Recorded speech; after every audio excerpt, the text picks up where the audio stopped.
President Trump in Georgia tonight, touting his economic policy.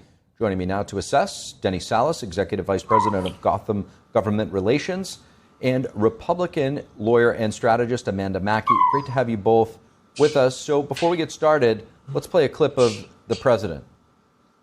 But with our pro-American economic growth and the use of tariffs, we've already secured commitments for over $18 trillion. So think of this. In 11 months, because we haven't even gotten to last month, under the last administration, every economic policy punished American workers and businesses like this one, while rewarding those who outsource to foreign nations. Under the Trump administration, our policy is the exact opposite, making it harder to outsource while rewarding those who invest, hire, grow, and build right here in the USA. So, Denny, we could see a ruling on tariffs as soon as tomorrow when it comes to this. It'll be a massive ruling, whichever way it goes. What is your response to this message that the president was sending there at that steel plant in Georgia? Look, his argument is that jobless claims are down, inflation is down, jobs are up, his unemployment is historically low. And guess what? None of that really matters. And that is the exact same argument that Biden and Harris were making in 2024. And yet you're still feeling pain. And you hear the phrase of the pain at a pump. You see pain at the grocery stores where people are still paying higher prices than they were used to, especially pre-pandemic. So at the end of the day, it doesn't even matter that these economic numbers on a macro level look that great, because what happens is that if you're paying more than what you're used to, and you're paying more than what you can afford, and you're penny pinching and living paycheck to paycheck, then at the end of the day, those numbers may look great on a macro level, but it does not matter if you are the average voter, especially heading to these midterms, when we know, historically speaking, that on that second year of a presidency, it's always tough for the incumbent and the incumbent party. So it's going to be tough for them. It's tough for Republicans heading into this midterm. Amanda, to Denny's point, it's a really good point. The Trump political folks have even recognized it. If indeed, it is the Biden policies that are still causing that pain, it's really hard to message the fact that it takes time to turn around if you're still feeling it. So what do you think is the best course of action for Republicans heading into the midterms on this particular issue of affordability? Well, I do think that we have to acknowledge what has happened in the year that President Trump has been in office now, 13 months.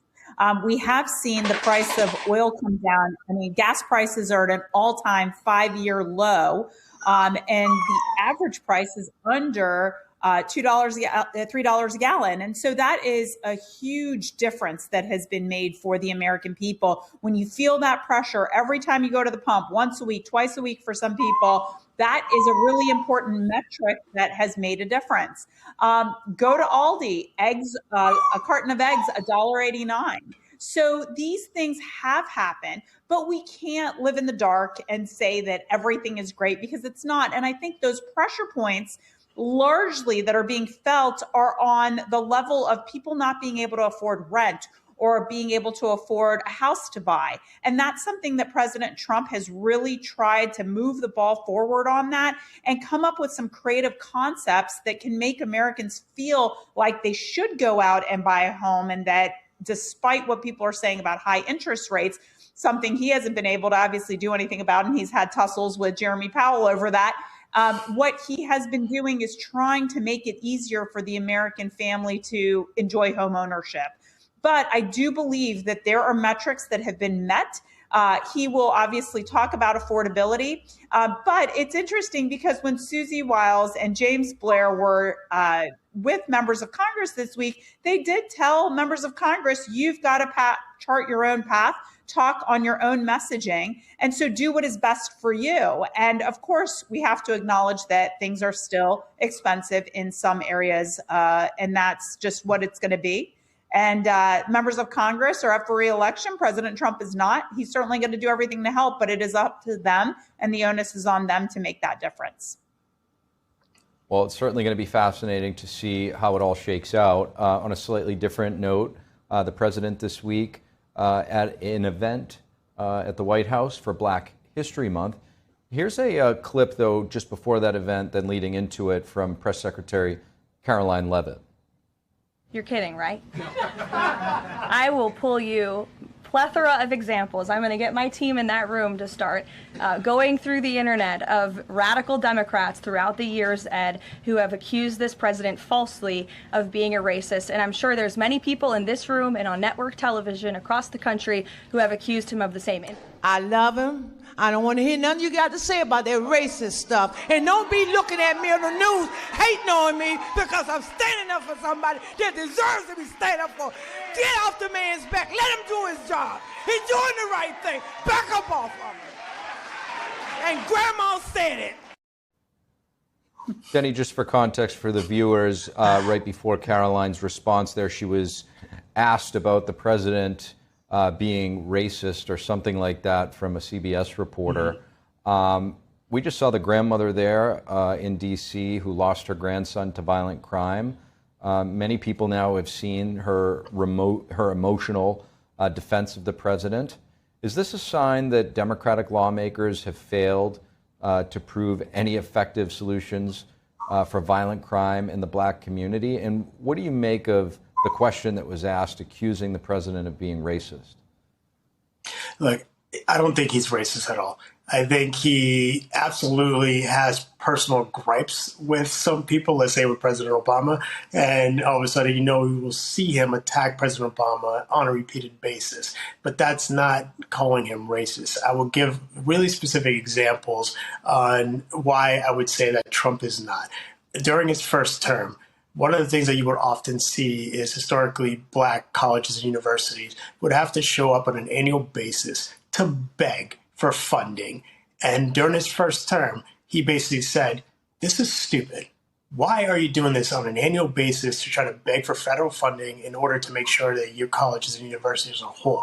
And he made a permanent fix while he was president during the first term, so HBCUs will continue to be permanently funded. He did the same thing with the GARAPA bill for 9/11 survivors. And that's one thing that you have seen is that he actually offers these permanent solutions. That whole charge that he did with the National Guard, where he focused on Anacostia and places across the river where we know there's been a lot of violence, what he did was actually make it much safer so people can actually go out and walk and feel safe and actually have a community. When you have all this violence that's actually going on in a lot of these black and brown and low income communities, they don't feel safe. And that extra stress is what ends up being more of a negative impact on their lives as they can try to live it. And he's trying to solve it by make these communities a lot safer so then they can focus on actual climbing the socioeconomic ladder, focus on education, focus on actually being there, being a family, being there as a parent. He's doing the right things, but we know that during politics and in politics, you gotta do something to make whatever party you're side in to hate the other side or the other person. And that's what they're gonna do. They're going to create these wedge issues. They're going to say that, Trump is racist. Same thing they did with George W. Bush. Same thing they did with H.W. Bush. They do it every single time. Look, personally, I'm a Democrat. I'm sick of it. Just focus on the actual policy and focus on trying to make people's lives better. Denny, let's, while you're at it, and to your point, throw in the massive criminal justice reform that took place in his first term with the likes of Kim Kardashian and Van Jones, of all people, praising him to the roof and to the moon on that. Amanda, do the accusations of racism against President Trump hold any merit, do you think, in the minds of most Americans, or are people seeing it the way that Denny just presented it?